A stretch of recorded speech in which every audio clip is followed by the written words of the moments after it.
नमस्कार, मैं हूं बालकृष्ण थरेजा। आप देख रहे हैं डेली लाइव। आइए शुरुआत करते हैं आज के मुख्य समाचारों की। जंक्शन स्थित भाजपा कार्यालय में बूथ कार्यकर्ताओं की बैठक आयोजित। वक्ताओं ने किया आगामी विधानसभा चुनाव में जुटने का आह्वान। प्रेम संबंधों के चलते जंक्शन की न्यू हाउसिंग बोर्ड कॉलोनी में युवक की हत्या। पुलिस ने एक महिला सहित 2 लोगों के खिलाफ दर्ज किया मामला। पिछले 2 माह से गायब नाबालिग युवती को बरामद करवाने की मांग। गांव चंदरा के ग्रामीणों ने जिला कलेक्टर को सौंपा ज्ञापन। 18 सूत्री मांगों को लेकर शिक्षक संघ ने जिला प्रशासन के माध्यम से मुख्यमंत्री को भेजा ज्ञापन। श्रावण माह के प्रथम दिन जंक्शन के काशी विश्वनाथ मंदिर में उमड़ी श्रद्धालुओं की भीड़। और अब समाचार विस्तार से। भारतीय जनता पार्टी की एक बैठक जंक्शन स्थित पार्टी कार्यालय में आयोजित की गई। बैठक में कार्यकर्ताओं से आगामी चुनाव में जुटने का आह्वान किया गया। भारतीय जनता पार्टी की एक बैठक जंक्शन स्थित पार्टी कार्यालय में आयोजित की गई। इस दौरान पार्टी नेताओं ने कार्यकर्ताओं को शक्ति केंद्र की आवश्यक जानकारी दी तथा शक्ति केंद्र के अधीन बूथों में बूथ समितियों से अवगत करवाया गया। पंजाब से आए भाजपा के अल्पकालीन विस्तारक ने बैठक में बताया कि हर मंडल में केंद्र की योजना अनुसार मेरा बूथ सबसे मजबूत कार्यक्रम को सुचारू रूप से चलाने के लिए अल्पकालीन विस्तारकों को पार्टी ने नियुक्त किया। मंडल विस्तारक बूथ को मजबूत करने के साथ साथ मंडल की रिपोर्ट भी केंद्र को भेजेंगे। इस मौके पर उपस्थित कार्यकर्ताओं को संबोधित करते हुए पूर्व मंत्री डॉक्टर राम प्रताप ने कहा कि बूथ स्तर पर पार्टी को सशक्त बनाया जाए और आमजन को भाजपा व केंद्र सरकार द्वारा उनके कल्याण के लिए किए गए कार्यों को अधिक से अधिक लोगों को बताया जाए। उन्होंने सरकार की सभी योजनाओं की प्रचार प्रसार पर चर्चा की। वहीं पार्टी पदाधिकारियों ने कार्यकर्ताओं से अभी से चुनावी तैयारी में जुटने का आह्वान किया। बैठक में जिलाध्यक्ष बलबीर बिश्नोई, पवन श्रीवास्तव, बूथ विस्तारक पाल सिंह सहित अन्य कार्यकर्ता और पदाधिकारी मौजूद रहे। कार्यकर्ता बंधुओं, चुनाव में मात्र दिन से बचे, महीने से नहीं बचे और इसलिए संगठन के काम को गति ज्यादा मिले। संगठन गतिशील है, इसमें कोई दो राय नहीं। लगातार हमारे कार्यक्रम हो रहे हैं, लेकिन संगठन को और गति मिले क्योंकि हमें चुनाव में जाना। और इसी के तहत विस्तारक महोदय अपने बीच 8 दिन का समय भोपाल में इनका संवाद हुआ, मोदी जी के साथ सीधी बातचीत हुई और उनका संदेश लेकर हम सबके बीच विस्तारक जी आए और बड़ी खुशी की बात है। और मैं विस्तारक जी का आभार प्रकट करता हूं कि सारे 54 बूथ को जो अपनी एक प्रक्रिया है सरल ऐप पर डाउनलोड करने की, जो बूथ समितियां पूर्ण हो गई उनको सरल ऐप पर डाउनलोड करना और 54 की 54 इस अपने जंक्शन नगर मंडल की बूथ समितियां सरल ऐप पर डाउनलोड हो गई। इसके लिए मैं आप सभी का और विस्तारक जी का और मंडल अध्यक्ष जी का पार्टी के श्रेष्ठ कार्यकर्ता है वो आगे चुनाव में जाए तो कहीं कोई ये मन में घबराहट नहीं होनी चाहिए कि आगे जो बताता है हमें कोई सवाल करेगा विकास के बारे में।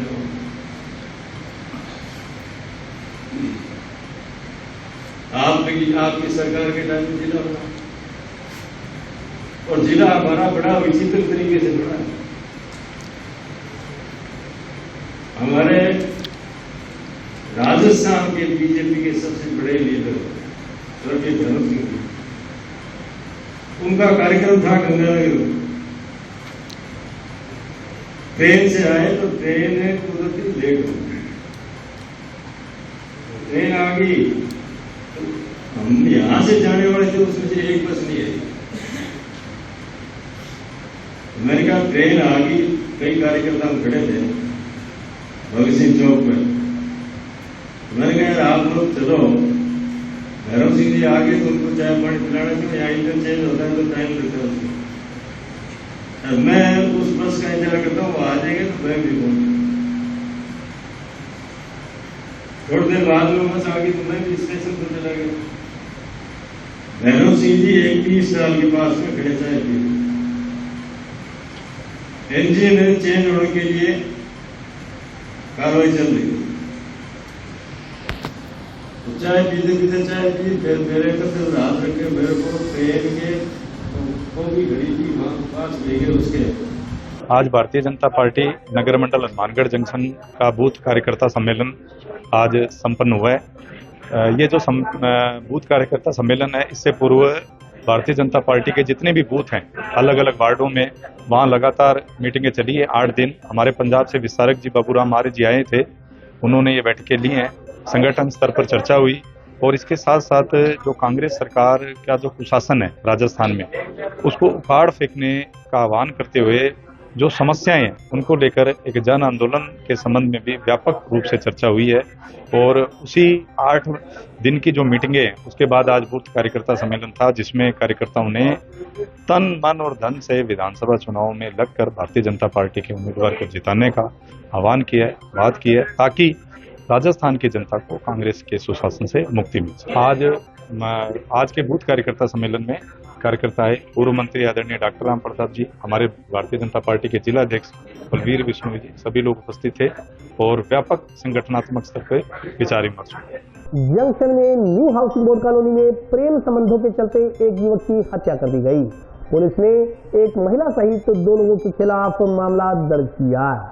प्रेम संबंधों के चलते बीती देर रात युवक की गला काटकर हत्या कर दी गई। जंक्शन में जिला परिवहन अधिकारी कार्यालय के पास स्थित न्यू हाउसिंग बोर्ड कॉलोनी के एक फ्लैट में वारदात को अंजाम दिया गया। पुलिस ने मामले में तत्परता से कार्रवाई करते हुए एक महिला सहित 2 लोगों को राउंड अप कर लिया है। इस संदर्भ में मृतक के पिता ने 2 लोगों के खिलाफ हत्या का मामला दर्ज करवाया है। पुलिस ने मंगलवार को जिला अस्पताल में पोस्टमार्टम करवाकर शव परिजनों को सौंप दिया। पुलिस के अनुसार बीती रात करीब 1:30 बजे सूचना मिली कि न्यू हाउसिंग बोर्ड के फ्लैट संख्या CE 121 में युवक की हत्या कर दी गई है। थाना प्रभारी नरेश गैरा, हेड कांस्टेबल सरजीत सिंह आदि मौके पर पहुंचे। मुआयना कर मृतक की पहचान मुकेश बावरी पुत्र परशुराम बावरी निवासी वार्ड 52 सुरेश हनुमानगढ़ जंक्शन के रूप में की गई। इसके बाद उसके परिजनों को सूचना दी गई। FSL संबंधी साक्ष्यों के संग्रहण के लिए शव को रात्रि को घटनास्थल पर रखा गया। इसके बाद मंगलवार सुबह FSL टीम मौके पर पहुंची तथा साक्ष्य जुटाई। ASP जसाराम बोस में थाना प्रभारी नरेश गैरा ने मुआयना कर शव को जिला अस्पताल की मोर्चरी में रखवाया। इस संदर्भ में परशुराम बावरी निवासी सुरेश ने पुलिस को रिपोर्ट दी कि उसके 3 पुत्र हैं। बीच वाले पुत्र मुकेश बावरी की सतीपुरा निवासी माया देवी पत्नी सुरेश की बेटी नीतू के साथ दोस्ती थी। 3 जुलाई को नीतू को लेकर Mukesh new housing board colony स्थित आवास में गया था। माया देवी को इसकी जानकारी मिल गई तो सुखराम पुत्र कालूराम बावरी निवासी 13 SPD जखड़ामली को लेकर न्यू हाउसिंग बोर्ड कॉलोनी पहुंच गए। इस दौरान दोनों मुकेश व नीतू के संबंधों का विरोध करने लगे। इसी बात को लेकर सोमवार रात्रि को माया देवी एवं सुखराम ने मिलकर मुकेश की धारदार हथियारों से हत्या कर दी। ASP जसाराम बोस ने बताया कि मृतक मुकेश बावरी के पिता परशुराम बावरी की रिपोर्ट के आधार पर 2 लोगों के खिलाफ हत्या का मामला दर्ज किया गया। उन्होंने बताया कि प्रथम दृष्टया अवैध संबंधों के चलते हत्या की बात सामने आ रही है। उन्होंने कहा कि आरोपियों को गिरफ्तार कर पूछताछ के बाद ही पूरी स्थिति स्पष्ट हो सकेगी। पुलिस पड़ताल में जुटी है।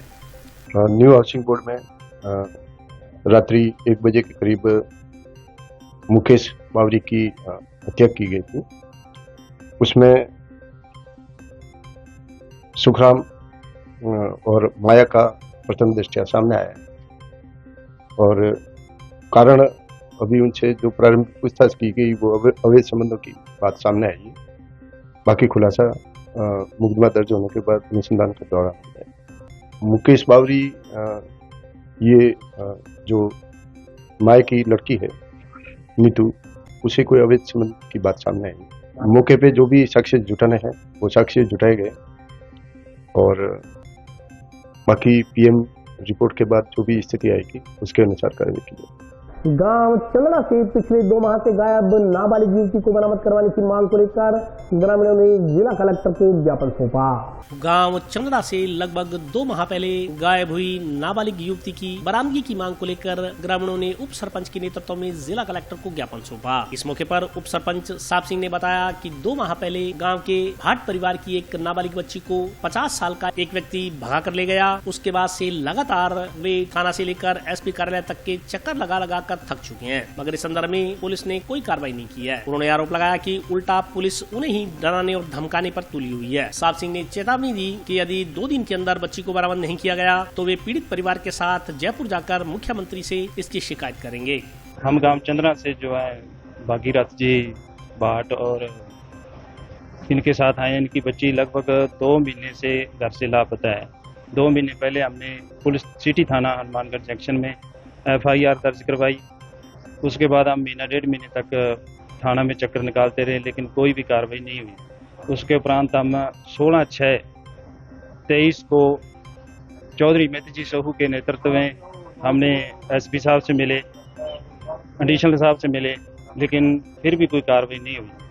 आज हम मुख्यमंत्री के नाम जो है ज्ञापन देने के लिए कलेक्टर साहब से मिले हैं और ज्ञापन के जरिए हमने 2 दिन का समय हनुमानगढ़ प्रशासन पुलिस प्रशासन को दिया है। यदि 2 दिन में बच्ची हमारे को नहीं मिलती है तो हम माननीय मुख्यमंत्री जी के पास जाके जयपुर सारा परिवार जो है, बागीराम जी का परिवार है जो टोटल परिवार है, हम जाके जयपुर मुख्यमंत्री जी से मिलेंगे। और जो है आज जब हम एडिशनल साहब एसपी साहब नहीं थे, उनकी एब्सेंट में एडिशनल एसपी साहब से जब मिले तो उनके एक एएसआई है जो हमारे साथ उसने अभद्र व्यवहार किया। सबसे पहले हमारे को डांटा भी आप थाने में क्यों नहीं गए, तो किससे मिले, और जैसे जोर जोर से उसने डांटा जैसे कोई हम भी कोई यहाँ एसपी ऑफिस में कोई चोरी करने आए हैं। लेकिन हम तो पहले ही दुखी हैं। हमारी जो बच्ची है, हमारे चंद्रा गांव की बच्ची है, 2 महीने से लापता है। सबसे पहले तो मेन बात यह है, बच्ची की उम्र जो है नाबालिग है, 17 साल की है, और जो आदमी उसको भगा के लेके गया उसकी उम्र है 50 साल, और उसके 4 बच्चे हैं जो चारों बच्चे उसके जो हैं हमारी बच्ची से बड़े हैं, और वो संपन्न जाति का है, जाति विशेष का है। और हम जो है हमारे ये बागीराम जी है जो ये भाट समाज से हैं, बहुत ही गरीब परिवार है, दिहाड़ी मजदूरी करने वाला परिवार है। लेकिन आज जब हम एसपी ऑफिस में मिले, हम कुछ नहीं कह सकते। ये जंगल राज में जो है कांग्रेस का जंगल राज है, जंगल राज में सब कुछ हो रहा है। अब वो पुलिस वाले बार बार हमें यही कह रहे हैं कि जिस दिन वो मोबाइल ऑन होगा उस दिन हम बच्ची को 2 मिनट में पकड़ लेंगे। तो फिर पुलिस वालों को तो पकड़ने की जरूरत नहीं, मोबाइल ऑन होगा तो हम ही फोन कर लेंगे उनको, फिर पुलिस की क्या जरूरत है, पुलिस की तो कोई जरूरत ही नहीं है। तो शिक्षक संघ प्रगतिशील ने जिला कलेक्टर के माध्यम से मुख्यमंत्री को ज्ञापन प्रेषित कर 18 सूत्री मांगों को पूरा करने की मांग की है। शिक्षक संघ प्रगतिशील के सदस्यों ने उपखंड अधिकारी को ज्ञापन देकर 18 सूत्री मांगों को पूरा करने की मांग की है। इस संदर्भ में जानकारी देते हुए अध्यक्ष सुरेश कुमार जांगिड़ ने बताया कि वैसे तो इन तमाम मांगों के संदर्भ में पहले ही राज्य सरकार को ज्ञापन दिया जा चुका है, मगर आज का ज्ञापन समन पत्र के रूप में दिया जा रहा है। उन्होंने कहा कि ज्ञापन में मांग की गई है कि संभाग स्तर पर टैब लगाकर शिक्षकों की समस्याओं का निस्तारण किया जाए। इसके अलावा कई सालों से तृतीय श्रेणी अध्यापकों के स्थानांतरण नहीं हुए हैं, इस मसले पर नीति बनाकर शिक्षकों के स्थानांतरण किए जाएं। इसके अलावा द्वितीय श्रेणी अध्यापकों को पिछले 3 सालों से पदोन्नति नहीं दी गई है, उनका प्रमोशन भी किया जाए। इसके अलावा राज्य सरकार द्वारा शिक्षा सेवा नियम 2021 लगाकर शिक्षकों को उलझन में डाल दिया है, इस नियम को हटाया जाए। इसके अलावा अध्यापकों को गाहे बगाहे शिक्षा के अलावा अन्य कार्य सौंपे जाते हैं, जिससे शिक्षक विद्यार्थियों को पूरी तरह नहीं पढ़ा पाते। उन्होंने कहा कि शिक्षकों से गैर शैक्षणिक कार्य नहीं करवाए जाएं। इसके अलावा विद्यालय में कार्यरत प्रयोगशाला सहायकों को भी शिक्षकों के समान वेतन दिया जाए। उन्होंने कहा कि उच्च प्राथमिक विद्यालयों में लंबे समय से हिंदी के व्याख्याताओं के पद रिक्त पड़े हैं, जिन्हें तुरंत भरा जाना चाहिए। ज्ञापन में मांगे पूरी नहीं होने पर आंदोलन करने की चेतावनी दी गई है। शिक्षक संघ प्रगतिशील के उप शाखा ने आज एसडीएम साहब को ज्ञापन दिया, जिसमें 18 सूत्री मांग पत्र उनको सौंपा है। स्टेट स्तर पर भी ये पहले हमें राज्य सरकार को मांग पत्र सौंप चुके हैं। रिमाइंडर के तौर पर आज हमें इन्होंने पुनः इसको ज्ञापन को एसडीएम साहब को, ताकि राज्य सरकार को अवगत करा सकें कि हमने जो मांगे की उनको तुरंत पूरा किया जाए। इसमें मांगे हैं कि एक संभाग स्तर पर कैंप लगाकर शिक्षकों की जो समस्या है उनको संभाग स्तर पर निराकरण किया जाए, और कई सालों से तृतीय श्रेणी अध्यापकों के जो स्थानांतरण नहीं हुए हैं, नीति बनाकर उनके स्थानांतरण किए जाएं, और 3 सालों से द्वितीय श्रेणी अध्यापकों के भी अभी तो प्रमोशन नहीं हुए हैं, और एक शिक्षा सेवा नियम 2021 लगाकर उन्होंने उलझन में डाल दिया गया है। तुरंत कोर्ट का आदेश है या फिर खुद निर्णय लेकर सरकार इस पर तुरंत कार्रवाई करे, और द्वितीय श्रेणी अध्यापकों के जो पदोन्नति है वो शीघ्र करे, और अध्यापकों को शैक्षणिक कार्यों गैर शैक्षणिक कार्यों से मुक्त करके उनको शैक्षणिक कार्यों में लगाया जाना चाहिए। इसके अलावा वरिष्ठ अध्यापकों के जो अंतर्मंडल स्थानांतरण होते हैं तो उनकी वरिष्ठता विलोपन हो जाती है, तो क्योंकि उनकी जो नियुक्ति होती है वो राज्य स्टेट स्तर पे होती है, और जब वो एक जिले से दूसरे जिले में आते हैं उनकी वरिष्ठता विलोपित हो जाती है। तो इस प्रकार अगर उनकी नियुक्ति राज्य स्तर पे होती है तो वरिष्ठता का भी विलोपन नहीं होना चाहिए, हमारी मांग है। और समस्त प्रयोगशाला सहायकों को शिक्षकों के समान वेतन दिया जाना चाहिए, ये भी हमारी मांग है। और उच्च माध्यमिक विद्यालयों में अभी तक जो सामान्य विषय हैं हिंदी और अंग्रेजी के, उनके व्याख्याताओं के पद सृजित नहीं किए गए हैं। हमारी बहुत पुरानी मांग है कि व्याख्याताओं के पद सृजित किए जाएं और उन पर पदोन्नति की जाए या फिर उनकी नई नियुक्ति की जानी चाहिए। इसके अलावा इस प्रकार हमारी 18 सूत्री मांग पत्र है। इसके आगे भी निःशुल्क पाठ्य पुस्तकें हैं, उनको बच्चों को दी जाती है, उसमें कमियां रह जाती हैं। तो हमारा ये आवेदन है सरकार से कि जितने पैसे लगते हैं उनके खाते में पैसे दिए जाएं ताकि वो अपनी आवश्यकता अनुसार पुस्तकें खरीद सके। उपप्रधानाचार्य के पदों पर 50% सीधी भर्ती होनी चाहिए, जो कि वर्तमान में व्याख्याता सारे के सारे व्याख्याताओं के लिए ही प्रधानाचार्य की पदोन्नति मानी गई है। पूर्व में ये 50% हेडमास्टर और 50% व्याख्याता इस तरह से या 80-20 का ये रेशा था, लेकिन अब वर्तमान में सीधी भर्ती न करके पूरी जो है प्रधानाचार्यों की जो पदोन्नति है वो व्याख्याताओं के ऊपर निर्भर कर दी गई है। ये हमारी मांग है कि 50% सीधी भर्ती होनी चाहिए। कृषि भूमि के बीच में से जबरन रास्ता खुलवाने का आरोप लगाते हुए परिवादी देवीलाल पुत्र गुरदयाल मेघवाल ने जिला कलेक्टर को ज्ञापन सौंपकर न्याय दिलवाने की मांग की है। ग्राम पंचायत जोरावरपुरा के चक 2 HLM में कृषि भूमि के बीच में से जबरन रास्ता खुलवाने के विरोध में परिवादी देवीलाल पुत्र गुरदयाल मेघवाल ने जिला कलेक्टर को ज्ञापन सौंपकर न्याय दिलवाने की मांग की है। परिवादी देवीलाल ने बताया कि उसकी कृषि भूमि चक 2 HLM में पड़ती है। प्रशासन द्वारा हड्डा रोड़ी के लिए जबरन खेतों के बीचों बीच में रास्ता निकाल दिया गया। उस समय कृषि भूमि में बाजरी की फसल काश्त की हुई थी, जिसको तहस नहस कर जबरन रास्ता खुलवाया गया, जबकि कृषि भूमि में रास्ता मंजूर शुदा नहीं होने के बावजूद सरपंच द्वारा जबरदस्ती रास्ता खुलवाया गया। ज्ञापन में उक्त रास्ते को नजरी नक्शा व कानूनी हिसाब से खुलवाने, जबरन रास्ता खुलवाने से हुए फसल के नुकसान की भरपाई करवाते हुए दोषियों के खिलाफ कार्रवाई की मांग की गई है। मामला ये है कि हमारा 2 HLM जोरावरपुरा में खेत पड़ता है, उसकी ये जमाबंदी है हमारे पास। इस जमाबंदी में कोई रास्ता नहीं है हमारे खेत में से। गांव के कुछ दबंग लोग प्रशासन की सहायता लेके वहाँ पे रास्ता निकाल दिया। उसके अंदर बड़ी बड़ी फसल खड़ी थी बाजरी की, उस फसल को तहस नहस कर दिया गया। हमें डराया गया, धमकाया गया, गाली गलौज तक की नौबत आ गई और वो रास्ता निकाल दिया गया। इल्लीगल तरीके से हमें कोई सुनवाई का मौका नहीं दिया गया, अपना पक्ष रखने का भी हम अपना पक्ष रख सकें। इसीलिए हम कलेक्टर महोदया के पास आए हैं कि हमारे इंसाफ दिलाया जाए व जो रास्ता चल रहा है उसको तुरंत प्रभाव से बंद करने का आदेश फरमावे।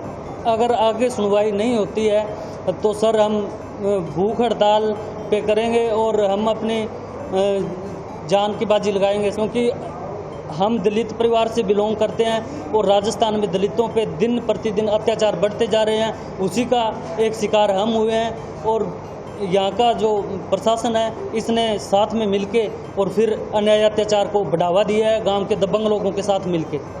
और अभी वक्त है ब्रेक का, हाजिर होता हूँ छोटे से ब्रेक में।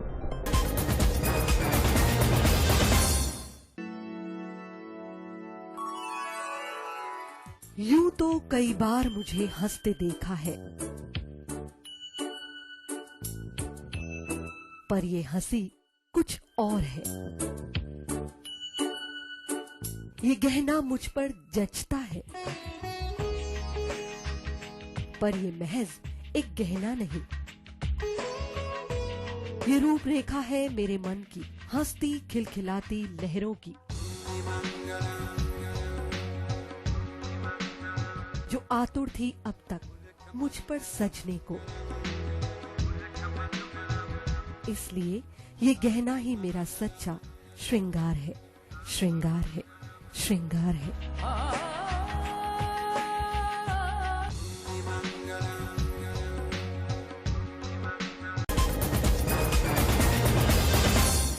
ब्रेक के बाद स्वागत है। आइए नजर डालते हैं अगले समाचार। प्रधानमंत्री आवास योजना में अपात्र लोगों के आवंटन निरस्त करने की मांग को लेकर पक्का सारना के ग्रामीणों ने जिला कलेक्टर को ज्ञापन सौंपा। ग्राम पंचायत पक्का सारना में प्रधानमंत्री आवास योजना में अपात्र लोगों को किए गए आवंटन निरस्त करवाकर दोषियों के खिलाफ कार्रवाई करने की मांग को लेकर सामाजिक कार्यकर्ता हरविंदर सेठी ने जिला कलेक्टर को ज्ञापन सौंपा। उन्होंने बताया कि प्रधानमंत्री आवास योजना में अपात्र लोगों को अनुचित तरीके से आवास का लाभ दिया गया, जिसकी वर्ष 2020 से शिकायत की जा रही है, परंतु कोई कार्रवाई नहीं हुई। उन्होंने बताया कि जिला कलेक्टर को शिकायत करने के पश्चात जाँच करवाई जाती है, जो सही ढंग से नहीं की जा रही, जिसके कारण दोषियों के खिलाफ कार्रवाई नहीं हो पा रही। इससे पात्र लोग उक्त योजना के लाभ से वंचित है। ज्ञापन में जिला कलेक्टर से उक्त मामले की जांच करवाकर पात्र लोगों को योजना का लाभ दिलवाने की मांग की गई है। ग्राम पंचायत पक्का सारना का मामला है। प्रधानमंत्री आवास योजना में अप्रार्थी लोगों को आवंटन हुए में बार बार शिकायत कलेक्टर साहब से कर चुके हैं। इन्होंने आगे जांच दे देते हैं, वो जांच पूरे तरीके से होती नहीं है। अभी हमने एसीडी में लगाया हुआ था, एसीडी का कोई लेटर हमें प्राप्त हुआ है 4-5 दिन पहले, तो कलेक्टर साहब से मिले हम। इन्होंने हमें आश्वासन दिया है भी जो इसमें दोषी है उनको तुरंत कार्रवाई उन पर की जाएगी। अगर नहीं करेंगे तो हम बीकानेर संभागीय आयुक्त से मिलेंगे, हमारी मजबूरी है, हम कार्रवाई पूरी करवा के छोड़ेंगे। पत्र जितने 6 लोगों की जांच हुई है, 6 के 6 पत्र पाए गए हैं और बाकी जांच करेंगे उनमें बहुत से पत्र पाए जाएंगे। और हम ये भी निवेदन करते हैं साथ में, जो पात्र लोग हैं जिनके मकान गिरने वाले हैं उन गरीबों को मिलना चाहिए मकान, उनको तो मिलता नहीं। ये सारा अलग तरीका का खेल किया हुआ है, राजनीतिक खेल है और ये तुरंत कार्रवाई होनी चाहिए। ये सरपंच, उप सरपंच और ये अपने ग्राम सचिव सभी ने मिलजुल के ही काम चलता है सबका ही, लेकिन उसमें दोषी ग्राम सचिव को माना गया। जांच हुई है जो जांच में दोषी ग्राम सचिव को माना गया। जंक्शन स्थित काशी विश्वनाथ मंदिर में श्रावण मास के प्रथम दिन भगवान शंकर के दर्शनों के लिए श्रद्धालुओं का तांता लगा रहा। जंक्शन स्थित काशी विश्वनाथ मंदिर में श्रावण मास के प्रथम दिन आज श्रद्धालुओं का तांता लगा रहा। मंदिर के पुजारी ओम प्रकाश शास्त्री ने श्रावण मास का महत्व बताते हुए बताया कि ऋषि के पुत्र मार्कंडेय ने लंबी आयु के लिए सावन माह में घोर तप कर शिव की कृपा प्राप्त की थी, जिससे मिली शक्तियों के सामने मृत्यु के देवता यमराज भी नतमस्तक हो गए थे। उन्होंने कहा कि भगवान शिव को सावन का महीना प्रिय होने का एक अन्य कारण यह भी है कि भगवान शिव सावन के महीने में पृथ्वी पर अवतरित होकर अपनी ससुराल गए थे और वहाँ उनका स्वागत अर्घ्य और जलाभिषेक से किया गया था। माना जाता है कि प्रत्येक वर्ष सावन माह में भगवान शिव धरती पर भूलोकवासियों को दर्शन देने के लिए आते हैं। उन्होंने आमजन से मंदिर में चल रही कथा का श्रवण करने और सावन माह में आध्यात्मिक कार्यक्रमों में भाग लेकर पुण्य का भागी बनने का आह्वान किया। सावन के पुण्य पवित्र मास आज मंगलवार प्रतिपदा के दिन प्रारंभ हुआ। काशी विश्वनाथ महादेव मंदिर में प्रातः काल से ही श्रद्धालुओं की पूरी भीड़ भगवान काशी विश्वनाथ से लोक जन कल्याण और विश्व कल्याण की कामना करते हुए हम सभी आप लोगों से प्रार्थना करते हैं कि आप ज्यादा से ज्यादा भगवान महादेव का गुणगान काशी विश्वनाथ मंदिर में आके करें। सावन की काशी विश्वनाथ मंदिर में प्रातःकाल और सायंकाल दोनों टाइम अभिषेक और श्रृंगार आरती होती है और प्रत्येक दिन रुद्राभिषेक इस मंदिर में किया जाता है जन कल्याण हितार्थ। भगवान विष्णु चतुर्मास के अंदर क्षीर सागर में जाने के बाद भगवान महादेव को सृष्टि का भार संभाल के जाते हैं, तो भगवान महादेव सभी प्राणियों के हित के लिए भगवान महादेव का श्रावण मास में अपना आधिपत्य संभाल के और 4 महीने के लिए भगवान महादेव सभी का कल्याण करते हैं और सभी की रक्षा करते हैं। इस कामना से भगवान महादेव का श्रावण मास में पूजा प्रारंभ होती है। आज श्रावण मास की शुरुआत हुई है। सभी शिव भक्त प्रेमियों को, सभी धर्मावलंबियों को श्रावण मास की शुभकामनाएं। इस वर्ष 2 श्रावण मास हैं। निश्चित रूप से ये श्रावण मास सभी भक्तों के जीवन में खुशियां लेके आए। सभी को श्रावण मास की बहुत बहुत शुभकामनाएं। ग्राम सहकारी सेवा समिति रतनपुरा में किसानों के खाते से निकाले गए पैसे वापस लौटाने की मांग को लेकर किसानों ने जिला कलेक्टर को ज्ञापन सौंपा। लगभग 7 माह पूर्व ग्राम सेवा सहकारी समिति रतनपुरा में हुए घोटाले की सही तरीके से जांच करवाने तथा पीड़ित किसानों को उनका पैसा लौटाए जाने की मांग को लेकर आज ग्रामीणों ने जिला कलेक्टर को ज्ञापन सौंपा। इस मौके पर किसानों ने कहा कि लगभग 7 माह पूर्व समिति संचालकों में से कुछ लोगों ने खाता धारकों का पैसा हड़प लिया। इस संदर्भ में लंबा आंदोलन चला, जिस पर सरकार ने आश्वासन दिया कि किसानों का एक पैसा उनके खाते में वापस जमा करवा दिया जाएगा। उन्होंने कहा कि आज 7 माह का समय बीत चुका है। यद्यपि आरोपी तो जेल में है, मगर किसानों को इसका कोई लाभ नहीं मिला है। किसानों का एक भी पैसा उन्हें वापस नहीं मिला है। किसान आर्थिक रूप से तंग और परेशान है, लेकिन सरकार उनका पैसा लौटाने में ढिलाई बरत रही है। उन्होंने शीघ्र ही किसानों का पैसा उनके खाते में डलवाए जाने की मांग की है। मामला रतनपुरा ग्राम सेवा सहकारी समिति मिनी बैंक में घोटाला हुआ है। आज से 7 महीने हो गए। 20 करोड़ का घोटाला हुआ है और अभी तक ये कुछ नहीं हो रहा है। उसका ना कोई एक पैसा है वापिस किसानों का, गरीब किसान मजदूर का पैसा है। और जो आरोपी है वो अभी जेल के अंदर है और हम बार बार यहाँ जिला कलेक्टर के और डीआर दफ्तर में चक्कर लगा रहे हैं, कोई सुनवाई नहीं कर रहा है। इसमें अजी 450 जमीन कुर्क कर रखी है, उसकी अभी तक कोई नीलामी के आदेश नहीं हुए।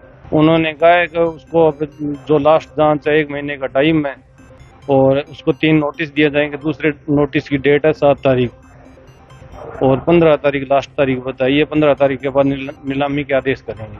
आगे 15 तारीख जुलाई दी हुई है। उसके बाद अगर नहीं किया तो हम चक्का जाम करेंगे, यहाँ हड़ताल करेंगे। श्रम कल्याण विभाग की एक बैठक कलेक्ट्रेट सभागार में जिला कलेक्टर की अध्यक्षता में आयोजित की गई। श्रम कल्याण विभाग की एक बैठक जिला कलेक्टर रुक्मिणी रियार की अध्यक्षता में आयोजित की गई। इस संदर्भ में जानकारी देते हुए श्रम कल्याण अधिकारी अमरचंद लहरी ने बताया कि बैठक में POCW सेस के संबंध में अधिकारियों द्वारा निर्देश दिए गए थे कि शहर में जो कॉलोनियां डेवलप हुई हैं, उन कॉलोनियों से जो लेबर सेस बकाया है उनको शीघ्र वसूल किया जाए। इसके अलावा जिला मुख्यालय तथा आसपास के क्षेत्रों में जो निर्माण कार्य चल रहे हैं उनका भी सेस जमा करवाया जाए, लेकिन वह सेस ऑनलाइन के माध्यम से जमा करवाया जाए। उन्होंने कहा कि जो अधिकारी कर्मचारी इन निर्देशों की अवहेलना करेगा उसके खिलाफ कार्रवाई के भी आदेश दिए गए हैं। उन्होंने कहा कि राज्य सरकार द्वारा इस वित्तीय वर्ष के लिए जिले को 30 करोड़ का लक्ष्य दिया गया है। इसके अलावा बैठक में जिला कलेक्टर ने अधिकारियों को निर्देश दिए कि जहां कहीं भी बाल श्रम के बारे में जानकारी मिले उसकी तुरंत रोकथाम की जाए ताकि जिले को बाल श्रम और भिक्षावृत्ति से मुक्त किया जा सके।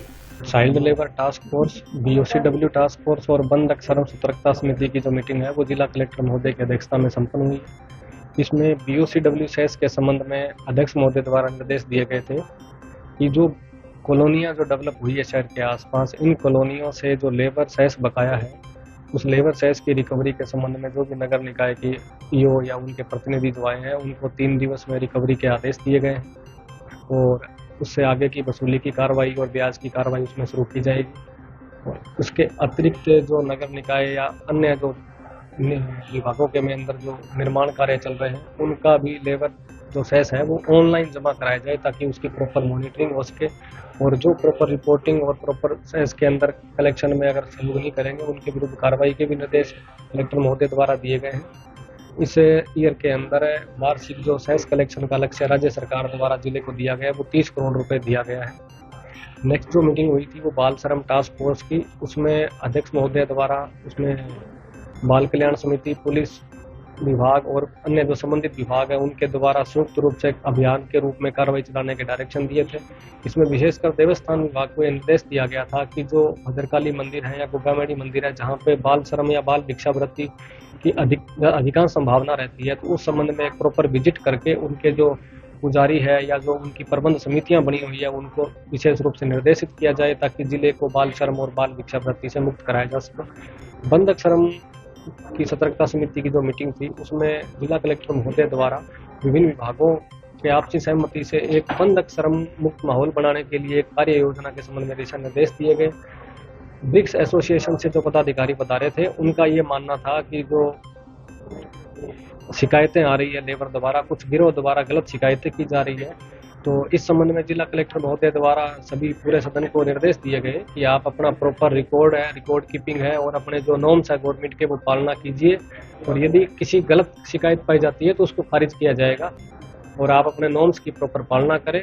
श्रम कल्याण विभाग द्वारा त्रैमासिक बैठक का आयोजन करवाया गया था श्रीमती रुक्मिणी रियार जिला कलेक्टर महोदय की अध्यक्षता में, जिसके अंतर्गत आज बाल कल्याण समिति की तरफ से जो बाल श्रम के विरुद्ध जागरूकता अभियान जो पिछले 3 माह में जो चलाए गए थे उसके अंदर हमारा जो बाल कल्याण समिति द्वारा संयुक्त रूप से रावतसर में, मानगढ़ टाउन में, जंक्शन में और पल्लू में आदि जगह जो मंदिर हैं वहाँ पे जो बाल श्रमिक हैं या जहाँ भिक्षावृत्ति करते हैं बच्चे, उनकी जो संख्या है वो करीबन बताई गई है मीटिंग के अंतर्गत।